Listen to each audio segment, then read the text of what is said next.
Bom dia a todos, eu prometo ser bastante breve. Eu já passei dos 2/3 da normalidade da vida. Espero muito ainda. Espero colaborar bastante com o meu país, assim como ter a colaboração de todos vocês.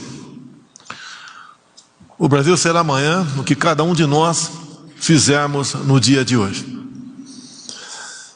Eu aprendi cedo como resolver muitos problemas. É se colocar no lugar daquela pessoa que tem o problema a ser resolvido. A gente vai aprendendo também aqui.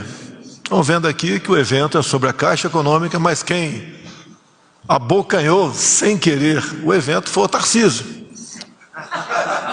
Nós mostrando obras aqui dele. Um homem que tem uma capacidade excepcional. Podia estar aí fora ganhando 10 vezes mais do que ganha aqui. E fazendo um trabalho honesto, como faz no Ministério. Aprendendo com o Pedro Guimarães, mostrando aí aos homens do mercado, presidentes e diretores de bancos, que essas pessoas também têm coração. A forma como Pedro Guimarães se expressa é a comprovação disso daí. E ele me lembra muito do que meu pai dizia, né? Aquele que esquece seu passado está condenado a não ter futuro. E ele sempre fala da vida difícil que ele teve e de onde chegou, e onde fortuitamente nos encontramos nos Estados Unidos bem antes das eleições.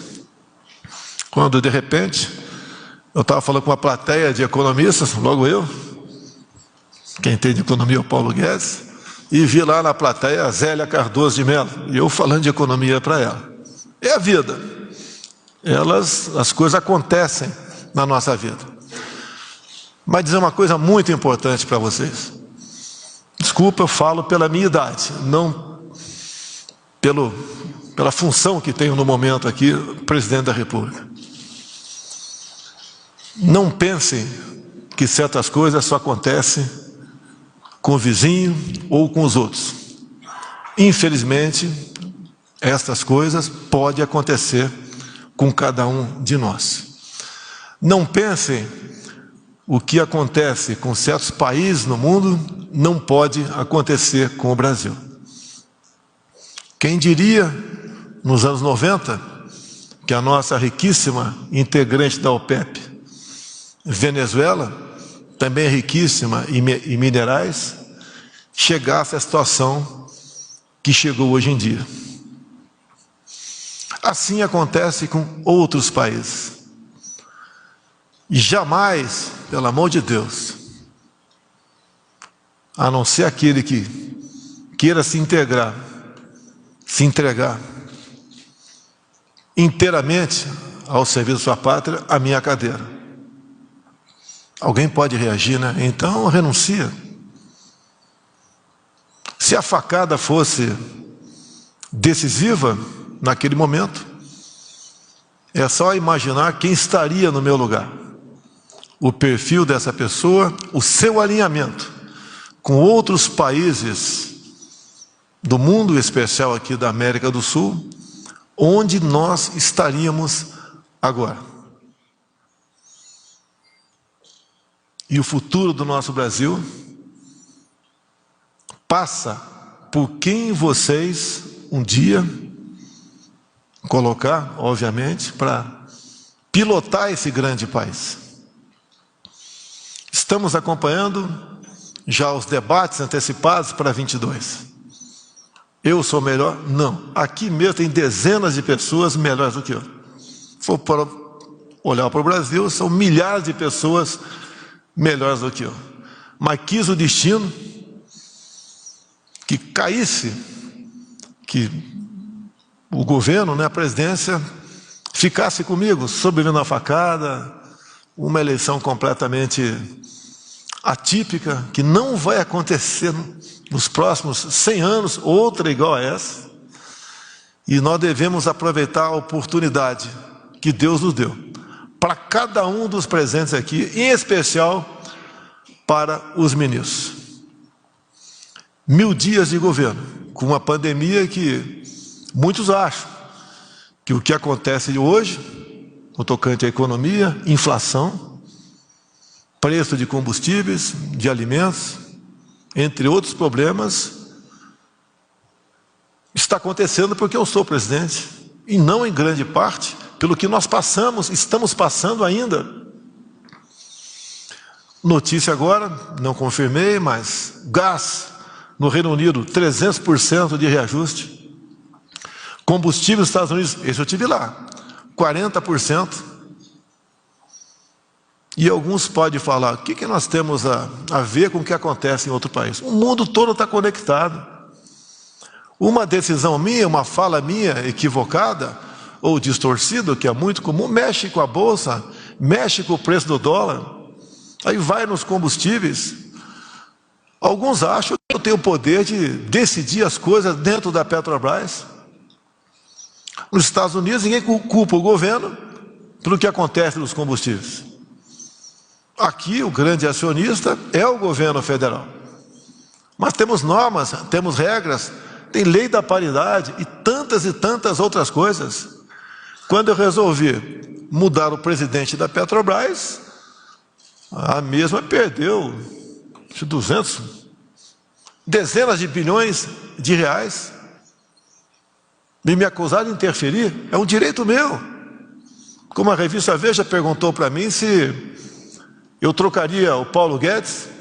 Trocar o Paulo Guedes? Se for para trocar, tem que trocar com alguém com uma política diferente da dele. Senão é trocar 6 por meia dúzia. Como o FMI está vendo a economia no Brasil? Como ele mesmo disse, como nós nos comportamos durante a pandemia, se não tivesse alguém da garra dele, será que teríamos caído apenas, que é bastante, 4%, enquanto outros países caíram em média 9%? Como é que seria a recuperação do Brasil? Quando se fala do coração do Pedro da Caixa, em grande parte, o auxílio emergencial passou pelo coração do Paulo Guedes. Qual economista queria estar no lugar dele com aquela pandemia, tendo que fazer coisas completamente diferentes daquilo que ele se preparou ao longo de toda a sua vida, que nunca esteve na política, que resolveu acreditar num matuto como eu, no primeiro encontro nosso, aproximadamente 10 meses antes das eleições. Eu confesso, quando fui para o encontro com o Paulo Guedes, logicamente estudei um pouco da vida profissional dele, eu falei, o que ele viu em mim? Ele deve talvez ter pensado a mesma coisa. Mas nós, parece que foi um bom entendimento à primeira vista. Calcado o quê? O meu relacionamento com ele, como com qualquer um dos outros 22 ministros, é na confiança e na lealdade de mão dupla. Não pode ser só do ministro para mim, tem que ser de mim para o ministro também. Ninguém trabalha sob pressão. Trabalha com observações, como hoje estive com o ministro Bento, conversando sobre a nossa Petrobras. O que nós podemos fazer para melhorar ou diminuir, o preço na ponta da linha? Onde está a responsabilidade? Onde eu usei muito nos últimos dias, uma outra passagem bíblica, Por falta de conhecimento, meu povo pereceu. Nós temos que ter conhecimento do que está acontecendo, antes de culpar quem quer que seja. Só assim nós podemos ter soluções para o nosso Brasil. Ninguém tem o que nós temos. Essa semana viajarei, a partir de amanhã, para vários pontos do Brasil, não só fazendo entregas, bem como mostrando o que está acontecendo. E aí que eu peço para cada um de vocês, se coloquem no meu lugar, ou então coloquem aquele outro que não chegou no meu lugar. Como estaria o Brasil hoje em dia? Quando se fala em 1000 dias sem corrupção, eliminou-se a corrupção? Obviamente que não. Pode acontecer problemas em alguns ministérios? Pode. Mas não será da vontade nossa. Nós vamos buscar maneira de, obviamente, apurar o caso, e tomar as providências cabíveis com outros poderes sobre aquele possível ato irregular. Mas diminuiu muito a corrupção no Brasil, muito. Hoje tem um ministério que está cada vez mais casando com o próprio legislativo. As pressões do passado, que eu fiquei 28 anos dentro da Câmara, eram enormes aqui, em governos anteriores. Hoje existe, mas bem menores. Estamos sobrevivendo, estamos vencendo. Se eu errar, pessoal, vocês pagam a conta. Cada vez mais nos preocupamos, hoje em dia, com liberdade. Assistimos a semana passada algo estarrecedor. Numa grande rede de televisão, num quadro conhecido como Liberdade de Opinião, um famoso jornalista foi demitido por sua opinião. Não tem coisa mais absurda do que isso. Para onde estamos caminhando? Nos Estados Unidos, na iminência de retornar para cá, chegou para mim, em primeiro lugar, o nome do Queiroga, né, que estava ali infectado. Eu fui no quarto do Queiroga. Estava arrumadinho, cheiroso, bonitinho, feliz. E daí, Queiroga, tudo bem contigo? Tomou vacina? Tomei. Eu costumo brincar com ele, né? Dormiu de máscara? Né? Ele sorriu. Todo mundo sabe que raramente ele tira a máscara. Falei, você está infectado. Infelizmente não vai poder viajar conosco. Eu não vou falar tudo que conversei com ele, mas me dirigi a ele e falei o seguinte: você vai seguir o protocolo do Mandetta, esperar sentir falta de ar para procurar um médico, ou vai partir para um medicamento outro qualquer agora? Não vou responder a vocês o que ele me disse. Não estou contra a vacina. Se tivesse contra, Paulo Guedes, não teria assinado a medida provisória de dezembro do ano passado, destinando 20 bilhões para comprar vacina. Mas nós respeitamos a liberdade. Por mais que me acusam de atos antidemocráticos, são apenas acusações, ninguém mais do que eu respeita o direito de todos. A vacina não pode ser obrigatória. Tereza Cristina tomou as vacinas e está em casa. O Bruno Bianco, a mesma coisa. O meu filho, Eduardo Bolsonaro, a mesma coisa. Ainda uma grande incógnita nisso aí. Prato feito para a imprensa dizer que eu sou negacionista. É a liberdade. Tem certas coisas que você tem ou não tem.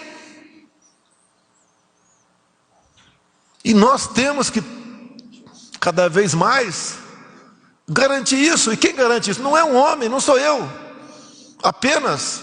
Imagine se outro cara que ficou em segundo tivesse aqui, já teria, Carla Zambelli, imposto o passaporte da vacina no Brasil ou não? Eu acho que não preciso responder para vocês.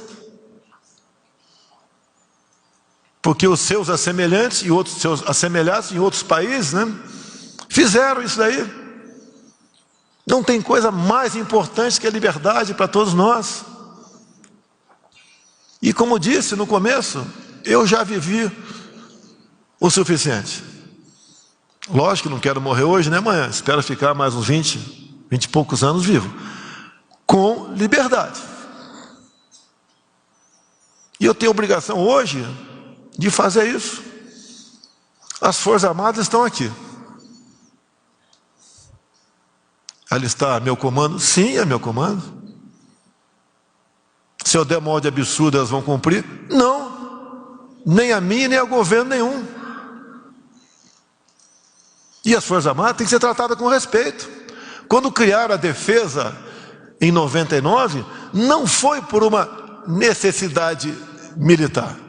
Foi por uma imposição política para tirar os militares desse prédio.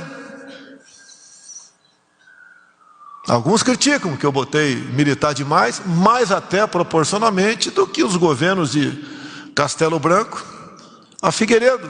Sim, é verdade, é o meu ciclo de amizade. Assim como de outros presidentes, foram de outras pessoas. Era o ciclo de amizade deles. Comparem hoje todos os nossos ministros, incluindo os civis, com que nos antecederam. É simples. Queremos a volta disso? O Ministério do passado, transporte, hoje, em infraestrutura, que eu comecei falando aqui, comparando o Tarcísio aí com o evento em si, que é do Pedro Guimarães, era um foco de corrupção e escândalo semanal. É difícil a gente trabalhar certo? É. Porque as pressões são enormes contra você. Cada vez que a gente toca fogo no ninho de rato, né, Paulo Guedes? O pessoal se volta contra a gente. Agora, que cada vez mais se está se entendendo no Brasil, é que todos nós, trabalhando pela nossa pátria, ela será melhor para todos nós. É simples. Não adianta você ter um container de dólar dentro de casa, se você não tem paz para ir para a rua. De nada vale dessa maneira. Saudades que eu tenho de minha vida de 3 anos atrás, tenho. Que eu podia pegar um calção com a minha filha de 8 anos e passear na praia da Barra da Tijuca, ou ir na padaria tranquilo. Perdi esse direito? Estou reclamando? Não. Estou fazendo isso pela minha filha de 10 anos de idade. Se não fosse isso, não estaria valendo a pena. Como disse quem me antecedeu há pouco aqui, resiliência, ataques, não é fácil. Mexe comigo, tudo bem, mas quando mexe com a família, com quem está próximo da gente, quando chega secretário reclamando, mais um processo, né? Mais uma denúncia, mais uma investigação, mais um inquérito, a gente vê que não tem nada. É simplesmente, pelo que tudo indica, é tráfico de influência de terceiros para tentar derrubar o governo. Derrubar, acredito que não derrube. Não fizemos, eu e acredito meus ministros, fizemos nada de errado. Agora tem um desgaste para o futuro. Vai disputar a reeleição ou não? Eu não vou entrar nessa guerra ainda. Agora, eu fora de combate, quem sobra para o outro lado? Tem alguém do perfil semelhante ao meu? Alguns podem perguntar, graças a Deus não tem. Então eu não tenho que debater contigo. Você já sabe qual é o filme do futuro, porque você viveu 14 anos passado esse filme. E pode ter certeza, não serão apenas mais 14 anos, serão no mínimo 50. É isso que nós queremos para a nossa pátria? Com todo o respeito a todos aqui, existe algum problema em alguém ter acesso à minha pessoa, a conversar? Existe da minha parte o rotundo não para coisas que podem ser boas para o país? É muito, mas muito mais fácil eu estar do outro lado. Em grande parte, quase todos aqui estão voluntariamente aqui. Os meus ministros estão voluntariamente, foram convidados. Mas nós temos um percurso. Temos muitos obstáculos. São intransponíveis? Não. Mas depende do entendimento de cada um. Alguém acha que eu não queria a gasolina a R$4 ou menos? O dólar 4,50 ou menos? Não é maldade da nossa parte, é uma realidade. E tem um ditado que diz: nada não está tão ruim que não possa piorar. Nós não queremos isso, porque temos um coração aberto. E tem uma passagem bíblica, um resumo de uma passagem bíblica também, que diz: nada temeis, nem mesmo a morte, a não ser a morte eterna. Né, Damares? Essa a gente não sabe. De onde viemos, para onde iremos. Longe de eu querer ser pastor ou padre aqui, apesar do meu nome Messias. Mas é uma coisa que todos nós saberemos que um dia iremos embora. O bilionário não levará nada, e aquele que só tem a roupa do corpo também não levará essa roupa. Peço a Deus que abençoe o nosso país e amoleça o coração de cada um de nós para o bem da nossa pátria. Muito obrigado.